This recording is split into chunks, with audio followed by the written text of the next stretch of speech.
Sulphuric acid আবিষ্কার করেন কোন বিজ্ঞানী?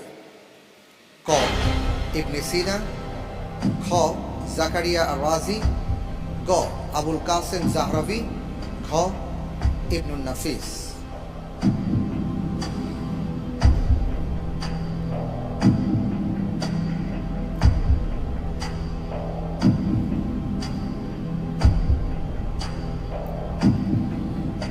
ইন্টেলিজেন্স প্যানেলের সহযোগিতা চাচ্ছি। ইন্টেলিজেন্স প্যানেলের সহযোগিতা দেয়া হোক। আমাদের প্রিয় ভাই আবু তোহা মোহাম্মদ আদনান ভালোভাবে উত্তর করছেন।